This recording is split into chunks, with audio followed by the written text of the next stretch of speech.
Hey, heroes, welcome back here to YouTube. Wow, Ez and I just finished recording our podcast. We're talking about the trailer and some more things because I think now we've got to just begin to view this in a totally different light, as where we just view it in the sense it's different.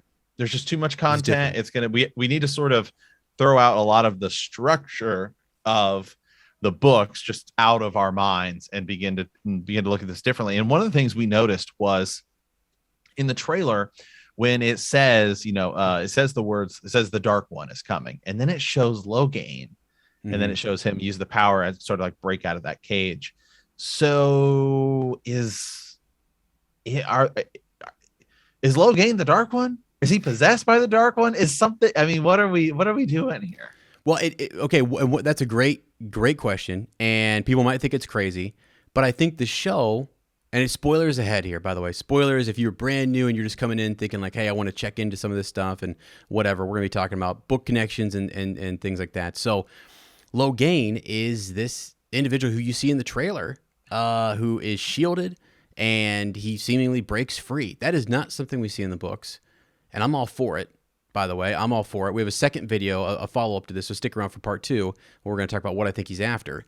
And is he possessed by the Dark One? Is there someone who is controlling him, or is he just meant to be viewed as the Dark One by like the showrunner and the writers and the producers? Is it meant that we're supposed to be lulled into believing he is this big bad, this big villain that we have to face, but subtly underneath there are, with the other storyline of Rand and Perrin and Mat and the boys, they're having nightmares about a Dark One or Baalzamon, and that might also be the same thing. It's hinted that Logain talks about nightmares as well and how they plague his mind and his, sleep at night or something. He has followed. Let me back up here. Logain, I should quit calling him Logain. He is the Lord Dragon at the start of this, man. He is the Lord. He is the Lord Dragon. So that's what he's believed to be. Yes, that's what he's believed to be, and he has people following him in Gillidan, and there's a war, and the Aes Sedai are going down there. One of the things in the trailer that made us think, like, how are things sequenced and how are they going to be different? Moiraine showing up at the White Tower. Books 1 through 3, we don't really see a lot of that. Like Varen from Falma takes the girls back, and Moiraine stays with Rand. When she leaves Rand's side in the Great Hunt, it's to go seek out information on the Koreathon cycle and the prophecies of the dragon. So she doesn't even go back to the White Tower. Really, the White Tower comes to her in Fal Dara, and that's where she meets with the Amyrlin. So we saw her in that trailer walk right in there and stand before the Amyrlin seat in the tower. It's the Hall of Servants, man. So. And it wasn't like we were seeing New Spring stuff there where she was, back when she was a novice or accepted and overhearing some stuff. And no, she is here either being sent on a mission or responsible for being asked about her actions. Basically, the events that happened at the beginning of the Great Hunt where Siuan comes and questions her seemingly happen here. And there's something that instead of doing that there in Fal Dara, they just go right back to Tar Valon and do that. So this show is, I don't know, man. We said this. It could be very, very different. It's gonna be way more different than I think we're prepared for. We're thinking. Yeah. Yeah. It is gonna be totally different. I think maybe we either use Logain because it seems like his story is obviously starting way earlier, which we've talked about, but we didn't really know it and all. But now that we've seen it, I think it's beginning to make a little more sense. Logain is either being used as, he could be possessed by the Dark One. They could change it up a little bit. I think he's gonna maybe be sort of more of a villain of season 1. And because he's obviously far more prominent than he is in the books in these early books. We're in the podcast and we're in book 5 and he just started, right? Yeah. His story just really starts in book 5. We never see him get to use his power in the books. Not yet. Yeah. Not through book 5.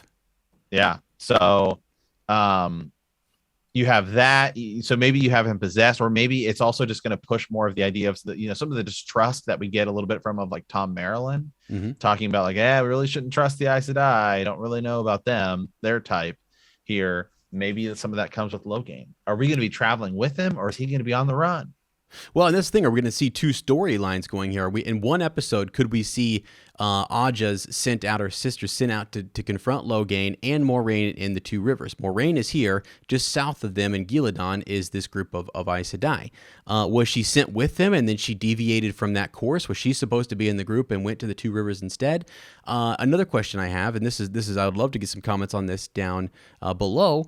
Where do we see Tom Maryland and Loyal? It's not Caemlyn. Like, Caemlyn is not where we will see Loyal, okay? So, and then Tom Maryland, I don't see him in the riders that are possibly riding away from Emond's Field. So do we pick him up in a small little village after Shadar Logoth? Where do we pick him up? So when you look at those sets, and we went over this, we're going to see the Two Rivers, Emond's Field. We're going to see Shadar Logoth. We know we're going to see Tar Valon. Okay, and then the set, I think the photo leaks or whatever indicated Fal Dara up near the Eye of the World, near the Blight. So, anyways, just think about that for a second, right? In Eye of the World, we don't go to Tar Valon. We don't see that city, and then the only people who go there in the Great Hunt are the girls with Varen, and they're taught by Leandrin and others along the way. And then in the Dragon Reborn, we go back there for a time quickly with Elaine. And others, Varen will take them back, but Moraine's not there. So I just thought that was interesting to see her walking in and among those individuals. So it could just be kind of a flashback, or her talking about her time there, or whatever. But it's interesting. That's a big set. Rosamund Pike said they built that. Seems like a lot of stuff is going to be going on there. That's like their King's Landing, as we said in our extended edition. Yeah. It's crazy. It's crazy. We don't see Tom. I think we might see him maybe in Tar Valon. I think Tar Valon, it's going to be our big city. It's going to be more, because you can only build so many sets, have so many people, filming locations, all this stuff. So a lot of the stuff that happens in sort of big cities, I think, is happening in Tar Valon, my friend. Yeah, for sure. And back to Logain, one more thing to tie into this next video that we're going to do. What is Logain after? What is it that he wants? We're going to talk about that next. So please leave a comment down below. Please like, please subscribe, and remember that the grave is no bar to our call.